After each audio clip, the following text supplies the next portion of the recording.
Hello, everyone. Welcome to today's webinar. Thank you so much for taking time out of your day to join us. My name is Jenna Farber, and I'm with Emerging Destinations. We represent cool companies in cool places. Today, I am being joined by Captain Dillon Ross, who's the owner of Blackwater Adventures.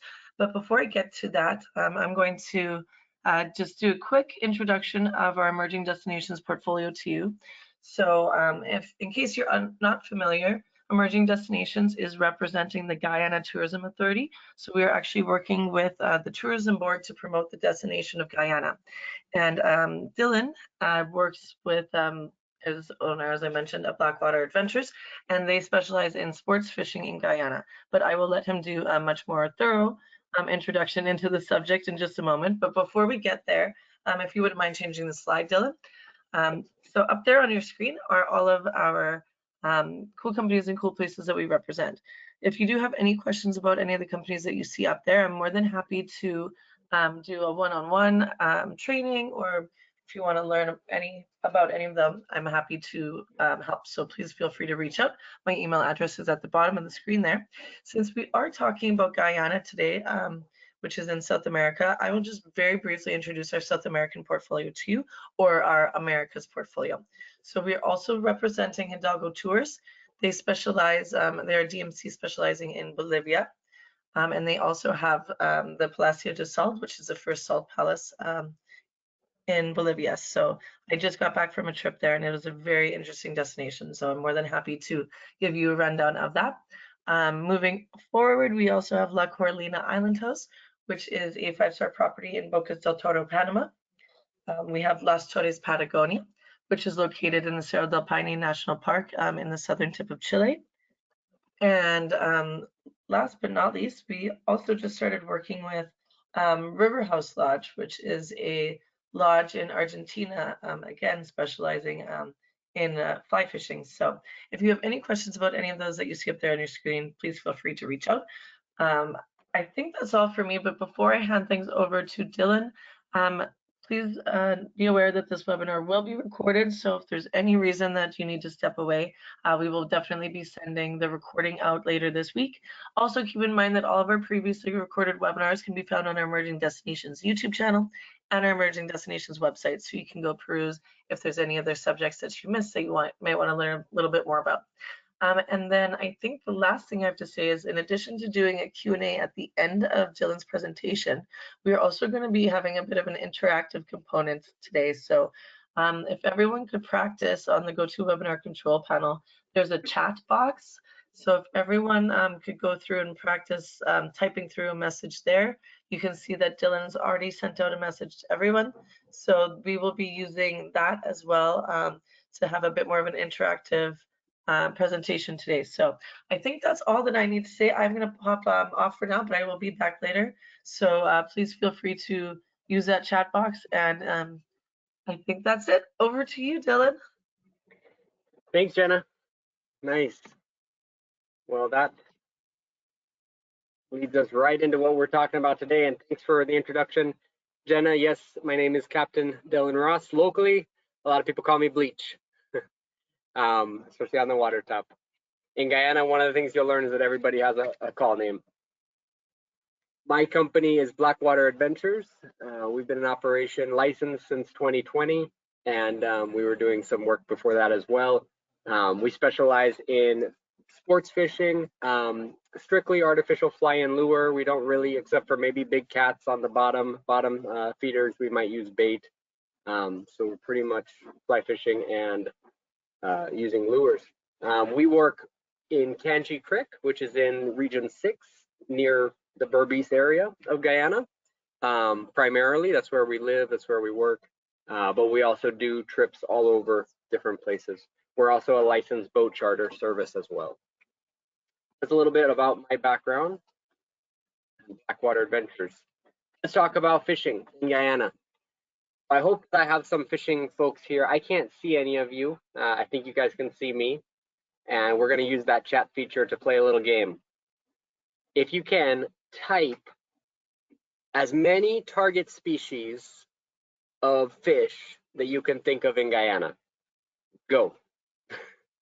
Take your time. Find that chat box And let's see how many answers we can get. If you can find the chat box. If not, no problem. It looks You like can there's actually, if you go to the questions box, there's a few people typing through there. Okay, great. Thanks. Let's take a look. I got Stephanie says hi. Herb says peacock bass. Yep, There good. we go. We're getting a few more. Great. Yes, I see Frank there. Good, nice. Payara, you mentioned too. Nice. Good. Wonderful. Arapaima, Herb said. Nice. Good. You're getting some of the big dogs. Give it a minute if any more come out. I was actually kind of interested to see what you guys might say as well, because it's interesting to know what people already know about when it comes to Guyana. Guyana's a small country located in a big part of South America. So the ecosystems here are very similar to Venezuela, parts of Brazil, Suriname. So it's interesting to see what people know about this part of the world.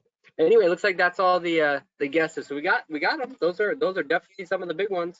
How do I go to my next slide? There we go. All right, so I put in order of no importance, just in order that came to my mind, 6 of the top target species in Guyana. Some of them are a little bit lumped together, but I'll show you. Number 1, Arapaima. Arapaima is what I kind of refer to as a bucket list fish. It's a fish that for anglers who are really trying to catch special fish around the world, this is one that's on their bucket list, so to speak. Why? Because it's the largest scaled freshwater species on Earth, and they are massive. They're also a dinosaur. They're like a prehistoric fish. So the chance of catching one in the wild appeals to everybody who's an angler. Also, peacock bass, locally known as lukanani. I always tell people the local name so that when you come here, you can know what we call it. Some of the names are international anyway. For example, payara. Some people call it the vampire fish just because of its teeth, but locally we just call it payara. You've also got arowana, which is the Chinese symbol of wealth. Fun fact for you. And then big catfish. So big catfish can be so many different species, and I just put them in one category because you really can't target just one of them. For example, you may have heard of red-tailed catfish, you may have heard of lau lau, jiao, manari, and like red tail, I think I mentioned. These all live in and amongst each other, so it's kind of difficult to just specifically target one at a time. You kind of just throw bait down and you see which big cat you catch. So that's why I put them in one group. And then piranha, locally known as pirai. Pirai, or piranha for that matter, are something that you may think, oh, that's an easy fish to catch, right? You just throw your bait over and they bite just like that. Well, we're going to talk about that as we get to that fish, but they are actually a very sought after target species, and they're fun. They're novel. They're very exciting when you see their teeth in person for the first time. It's exciting. And then the last one on the list, which is something you may not think about catching in the jungle, which is tarpon, locally known as cuffum. Cuff means to fight, like you cuff someone, you punch someone. And I think that is a really fitting name because anybody who's ever been in a fish fight with a tarpon knows that they fight like mad. They're one of the hardest fighting fish in saltwater or freshwater. But we'll talk more about those, why they're so popular here in Guyana. So we'll start with the first one. I've got some pictures to add here. And guys, if you have questions, don't hesitate to mention. I think Jenna, you could probably help me look for if anybody has one during this, but we'll also have a space for questions, as Jenna mentioned, at the end as well. But here's some Arapaima. So as you can see, massive fish. Let me move my box over. There we go. These fish are only found in the Essequibo River and its tributaries. So for example, in Berbice River, we do not have the Arapaima. It doesn't live there. And that's partly because those two river systems do not connect. So there's some species that are only in one, and not in another. Presently, these are limited in population, and I put threatened in just parentheses there because I don't want to send the message that they're endangered or that they're threatened internationally, but locally we do have some areas that have a decent amount and others that are just barely holding on. And then the last point there, and this is what I want to talk about this species, they're hunted more than they're targeted. Well, why do I say that? Well, to give you guys a little bit of information about Arapaima, in case you didn't know, this fish is an air-breathing fish. It cannot live underwater. It will literally drown. It has to surface for air roughly every 8 to 10 minutes. It can hold its breath a little bit longer, but it has to breathe air. It's not a mammal. It is still a fish, but it's an air-breathing fish, so it has to surface. So what happens is, generally speaking, you can see these fish quite easily. And to make it worse, these fish will often, as the rainy season raises the water levels, they will go into the bush, and then as the water levels drop, they will get kind of landlocked in these oxbow lakes and ponds that are in the jungle. Well, that makes it fairly easy to find where they are, right? Because anybody who knows where those locked off bodies of water are have a greater chance of finding them. So that's why I mentioned that they're kind of a hunted fish more than they're targeted. They have a pretty small area where they may be. Because of that, of course, conservation is important. The ability to over harvest or even abuse these fish is too great to mention. They're very vulnerable. So if you're interested in Arapaima fishing, you definitely want to go with an outfitter that understands that need for conservation and protects those fish. There's actually a fish here. This wasn't on a trip of mine, but there's two. It's a little bit hard to see in the slide. I realize that the picture's a little bit blurry, but the one on the bottom right is on a lure. It's like a jig head, and you can actually see a little bit of the feather coming out of its mouth. The one right above it, you can see the line is gone completely into his mouth. That fish was caught on cut bait. So the cut bait was thrown into the water and they swallow the hook with the bait. So it's dangerous for the fish, right? That hook going in there can cause damage.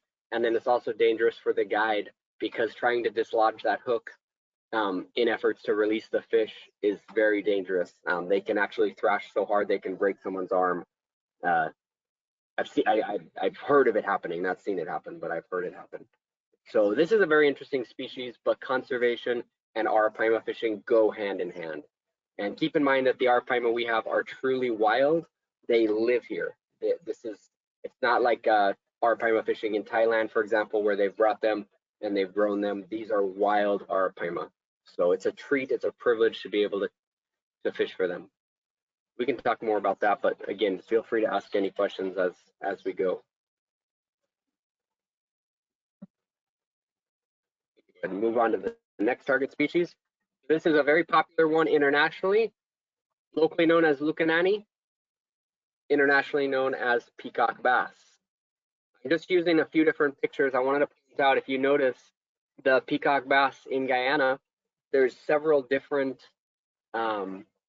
colorations. For example, the girl with the one there on the far left, that is a typical quarantine peacock bass. You can actually feel it. Their scales tend to be more rough, like on their bodies, instead of smooth. Now come over to the one in the middle. That is one in the Kanji Creek, which is a tributary to the Berbice River. The one on the top right on the far side, that is a Berbice River lukanani, and then there's one there in a place called Wiki Creek, which is another tributary on the Berbice River system. You can see they all have slightly different coloration. On this slide here, same thing. You'll notice you might even be able to already spot some of the coloration differences. There's one right there in Essequibo, the top left. It has its own slightly different. And then there's another quarantine lukanani. You got another Kanji Creek and another Kanji Creek one. So it's neat, different sizes, different shapes, but they are a wonderful species to target. Almost all Lukanani are found in blackwater areas, inland. So to get to these, generally speaking, you're going to be at minimum about 50 to 60 miles away from the coast. There's always a few exceptions, but for the most part, that's where you're going to find them, is in those blackwater areas. They are an excellent species for using if you're a fan of topwater fishing, whether it's with a fly or topwater lures like poppers, whopper ploppers, crank, prop baits. Those are all really exciting. You may be familiar with some of the old school fishing, like the lure Jensen wood chopper, where you see guys maybe in videos just gripping this really long prop bait through the water, just it's just splashing, and then out of nowhere, this big peacock will just come up and inhale it. Well, that's what they do. That's what's exciting about them. They come out of nowhere. You can catch these big Lukanani in as shallow as like 3 inches of water. And sometimes you even see them coming 20 feet away, making a wake right for your lure and then hitting it. And it's just exciting, man. They're a fun fish. They have a fairly fleshy mouth. So the fishing slogan that's become popular, "Rippin' lips," definitely applies to these. You tend to really connect well to them, even if it's a single barbless hook, which I do encourage everybody to use. If you're trying to release fish, single barbless is the way to go. But even if you're not, they're easy to connect and stay connected to. So they're great. They're great fish to hone your skills and play around with. But yeah, this is probably, as far as my experience, second most popular fish for people to come and visit Guyana to catch. I would think that the Arapaima would probably be number one, but definitely this is number two. And locally, this is one of the sought after fish. A lot of locals, especially in the Berbice area, we call it golden fish. This is a very special fish to people, and it's delicious as well if you've ever eaten it. We got a couple fish here. These are in the Essequibo region. We do Essequibo and Demerara, actually. I forgot to mention. You do have payara in the Demerara River and Arawana as well. So the Demerara is between Berbice and Essequibo rivers. Starting on the left, we have the payara. Those two sharp fangs that are down there retract into the nose of that fish, so to speak. And these fish fight pretty well too. You can catch them in different places along a river system. Sometimes they're right out in the open. Sometimes they're near rocks. Pretty cool to catch. The other two pictures here are Arawana. That's actually my personal best. I'm pretty sure that's my personal best for an Arawana that I'm holding up there. They get a little bigger than that, but that was a pretty good size one. And I can't remember. Actually, that might be the same one. Actually, I might not have even caught that one. That might have been the guest who caught that one. But anyway, it doesn't matter. It might have been the biggest I've had on a boat. But they're pretty cool fish. They are the symbol of wealth in China, but they are wild here. And they tend to be very graceful in the water. You can see them along sandbanks a lot, and you can usually get them to bite on pretty much anything you throw at them. They'll take topwater. They'll take stuff below the surface as well. Yeah, those are pretty cool fish. All right, coming to big cats. Here's a couple of big cats. I think that this one here on the left is one of the most beautiful fish in Guyana, in my opinion, the tiger catfish. It's a fairly abundant catfish as well in the freshwater. His markings are just beautiful. And fun fact for you, the meat is yellow when you eat it. You can see that it's a yellow color. And then the other one here is a small laulau. This was caught actually the other day by a friend of mine up in the Berbice River, quite far, further than where you normally catch these, so it's kind of cool. But that laulau can get massive. In fact, it's one of the largest unscaled catfish in the world. And there's so many of these. I could show you so many pictures of catfish. We've got all kinds. Just so you know, a note on catfish, I tend to target those mostly on like overnight trips because to fish for them, you really need to put out bait and wait on them. It's not a fish that you catch while you're moving, working water, so it requires patience. Whereas your other species, you can either be drifting, work in the water as you're going, which is very engaging, very fun, very exciting to cover ground. Whereas fishing for unscaled bottom feeders is more of a sit on bait and wait situation. And so that's something we generally do overnight, but you could do it during the daytime as well. It's just something you have to make the decision. You know, you give up moving around, seeing the place for sitting and targeting these.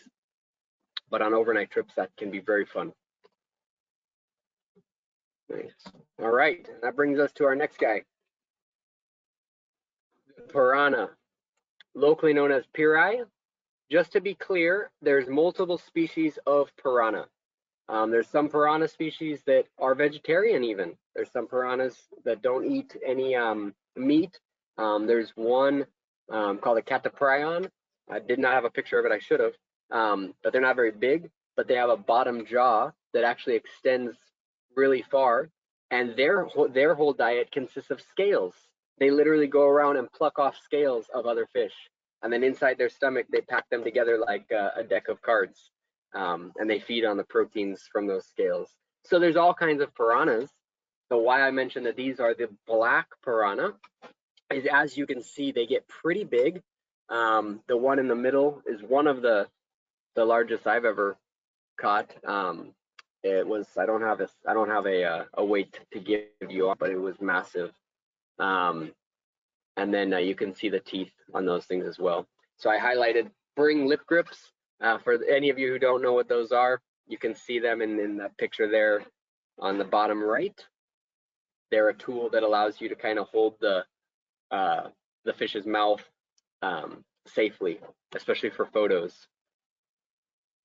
If you're wondering how dangerous these fish are, obviously because of movies and whatever, I will tell you that this is a real threat. Most people who live in the bush will, you know, if they've grown up there, will have some part of their body that's been bitten significantly, or even that they are missing, because it does happen. You can get bitten by these things, and whatever they bite, they tend to take. I've been bitten a few times, all on the boat. I've never been bitten in the water. And yeah, their teeth are literally razor sharp.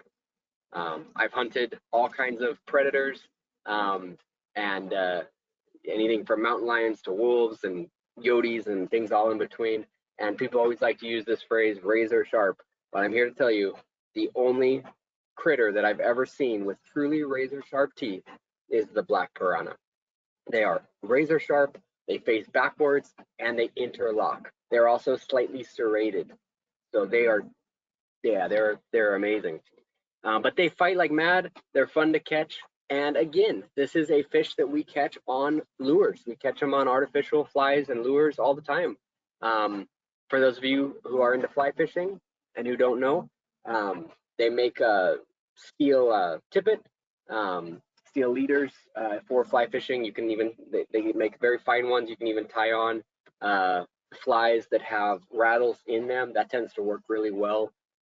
Piranhas are very vocal. They actually speak to one another. They bark at one another, even under the water. And when they come out of the water, you can actually hear them yourself. But the point of me saying that is that if you use noisy baits, it attracts them quite well. And they're great to eat too. They're a nice fish to roast in camp and enjoy. So yeah, so that's a cool target species.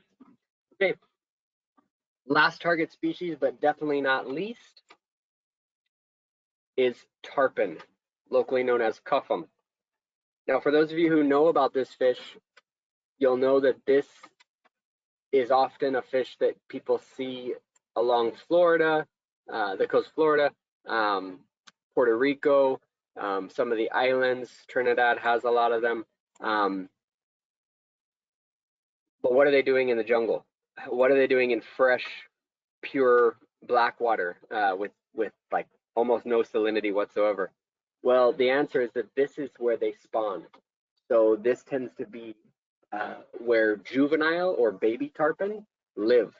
They grow to quite a large size still, respectable, and then they do leave and go to the ocean.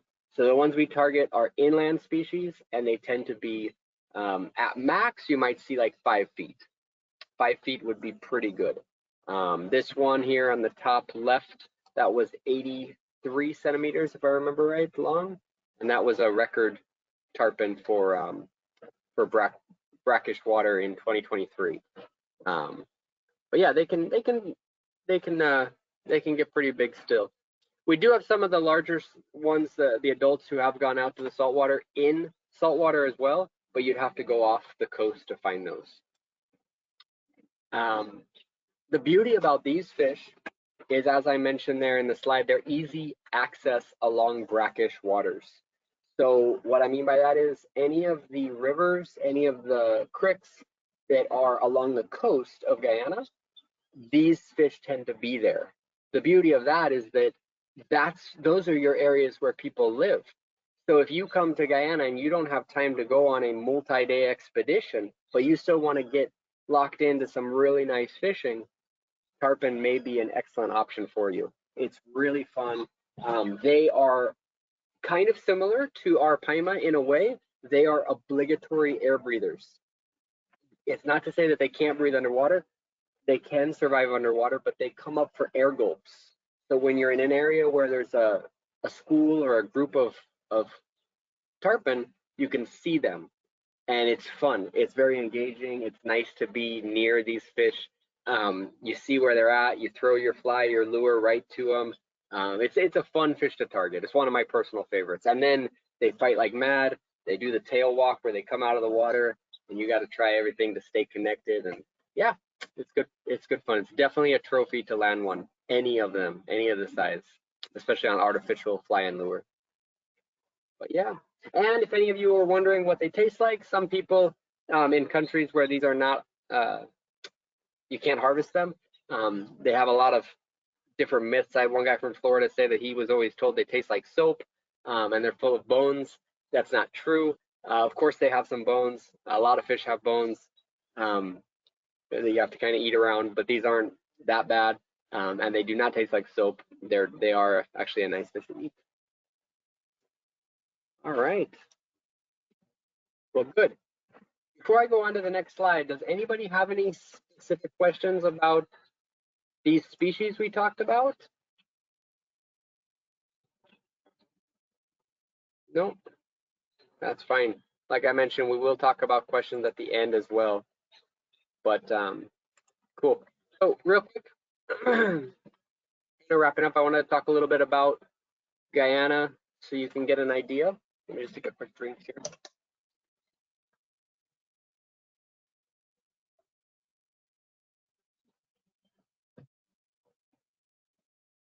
So some of these things may sound like a negative, but it's not. We don't have problems. We have obstacles, and we can overcome obstacles.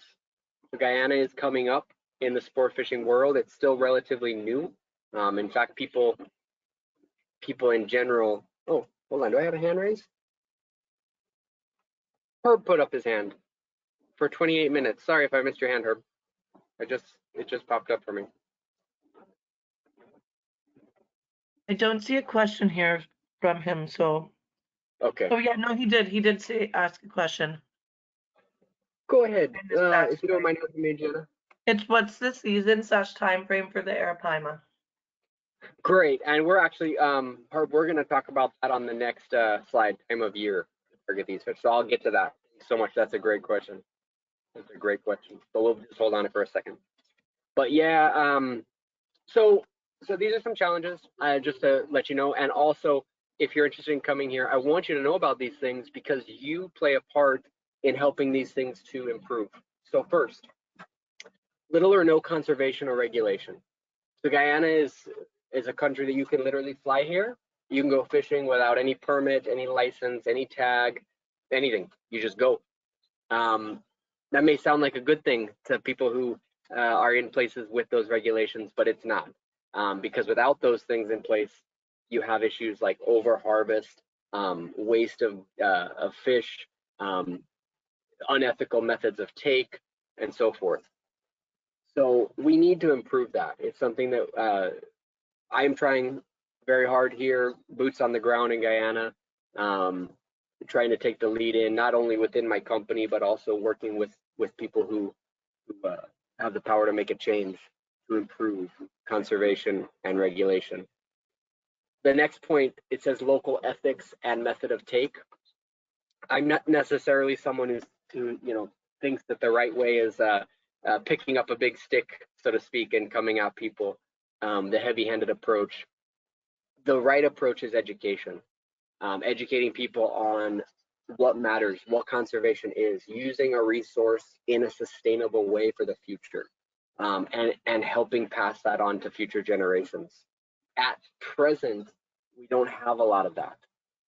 Historically, Guyana hasn't been a very populated place, and so once the fish are biting, people will just simply fill buckets and buckets and buckets as much as they can, and take the fish.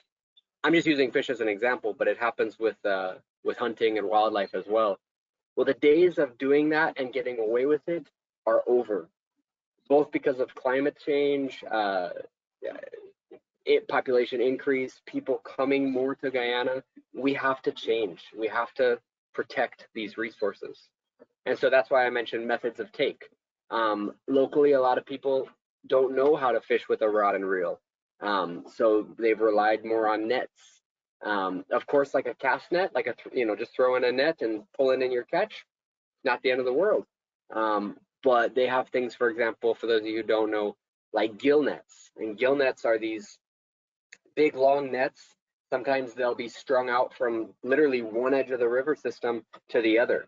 And every living thing that goes through it gets caught in those gill nets, wrapped up, strangled, and killed.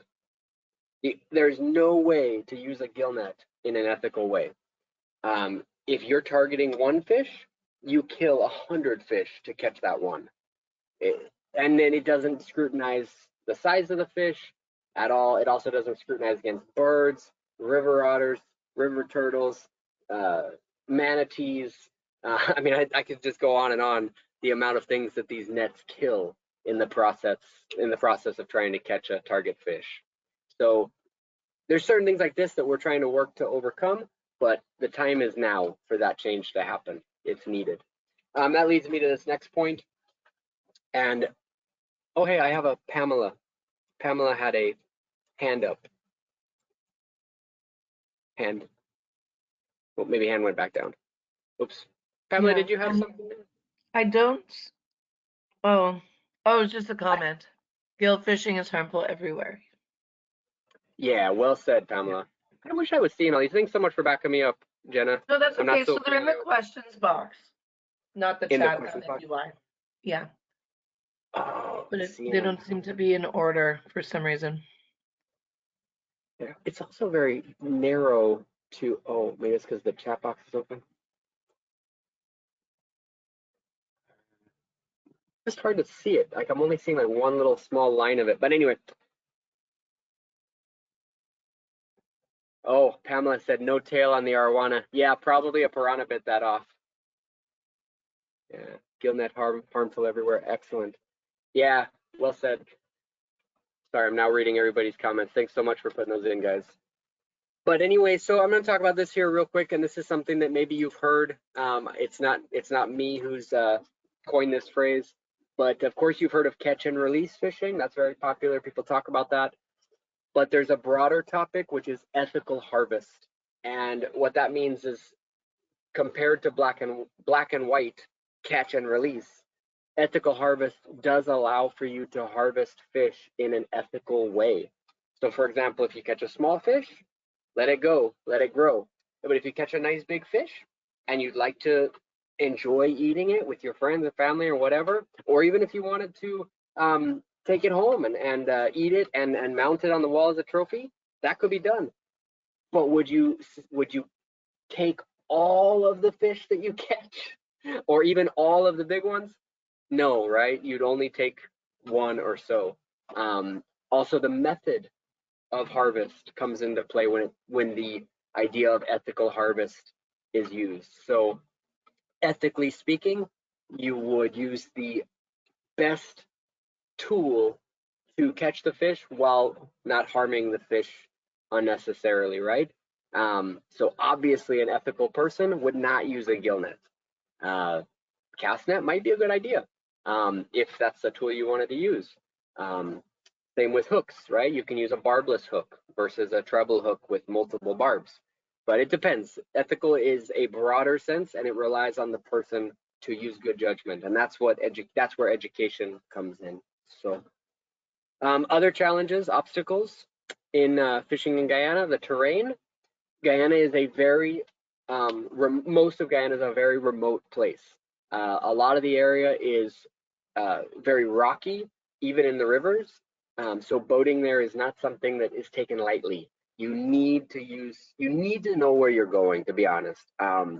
And if not, you just need to really take your time when you're exploring new waters because rocks don't give you a second chance. Um, in addition, even driving there off road, most of the country that you're going to be targeting is accessed by plane or like serious four-wheel drives. Most people who spend time in the bush, we run Land Cruisers, solid front axles, locked front and rear.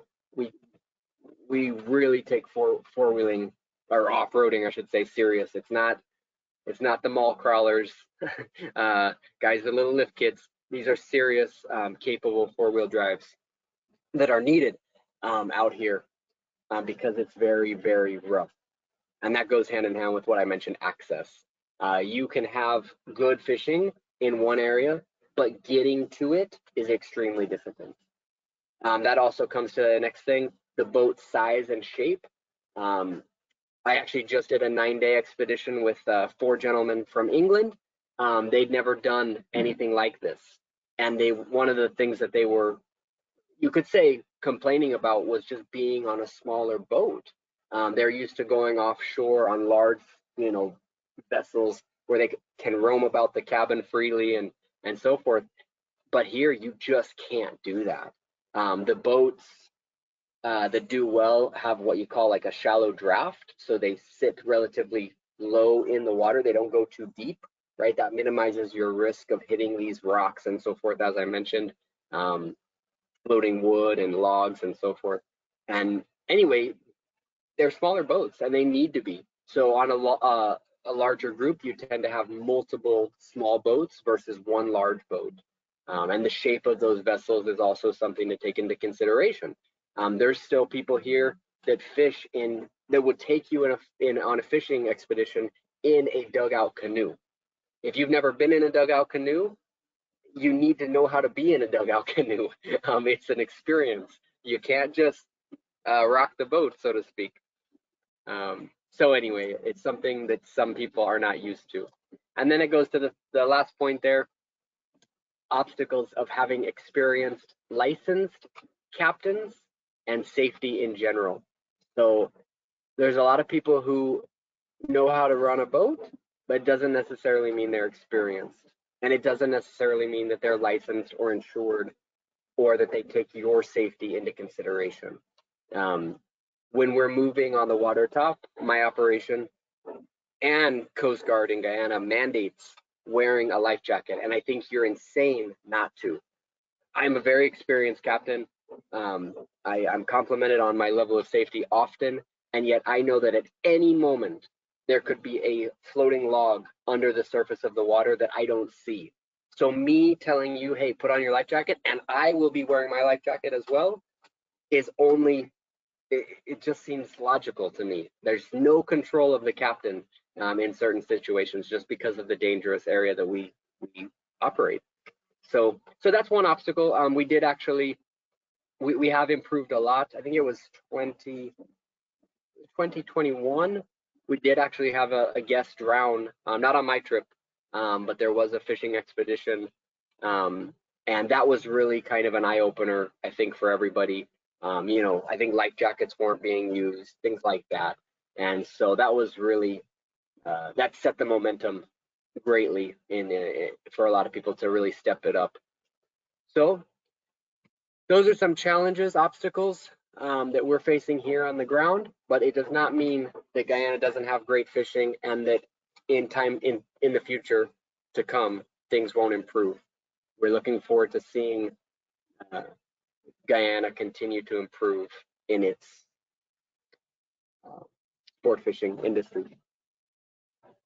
All right, and I have one more slide here, and this Herb comes to you. You had asked about the time of year. So time of year is a good question. I fish year round. My operation is year round, 365. We target multiple species, and that's how we're able to do that. If you wanted to target, for example, Arapaima, everybody would agree you have to go at dry season. And dry season would generally be like, let's say, end of September to November, right around there would be the best. And then there's a little bit of a dry season as well, end of February to April, or even beginning of May. And that comes back to what I think I mentioned, when the water levels would drop and you'd be able to target them in those holes of landlocked water. But that's why the next point I put there is target species fishing versus buffet style. If you go out there and you're happy just to catch fish and explore the place, you can fish Guyana year round. Peacock bass as well, when the water's raised, it tends to be much more difficult. That being said, I do catch high water peacocks on a regular basis. It's just not in abundance. When the water's lower, they tend to be much more abundant. But you mix that in with your piranha, you mix that in with your tarpon, you mix that in with other species we didn't even mention, like himara, for example, and you have a good time. That also brings me to another point here about lodges versus adventure fishing. So there are a number of lodges that are amazing in Guyana. Some of them are world renowned. Rewa is one of them. Rewa is an absolute amazing place, and they do promote ethical harvest of some species. They also promote amazing conservation, and it's all village led. It's a lodge that is actually ran by the village in the area, so it's amazing. You have Arapaima as well. They're also working really hard to promote conservation. They're actually a research center and a conservation center that does fishing, so they're so cool to work with or to visit as well. But then you have adventure fishing, which is actually more what I cater for.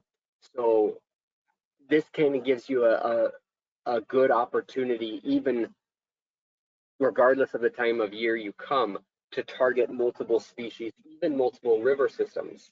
So for example, I did a multi-week expedition with folks, and what we did is we literally hit all of the main rivers of Guyana and several of the tributaries. We started at one side and we traveled boom, boom, boom, overnighting in the river, and as we were coming through different rivers as we go through. That's a really amazing way to see the place and target all of these different species, some of which, as I mentioned, only live in certain rivers. So that's another option, is adventure style fishing.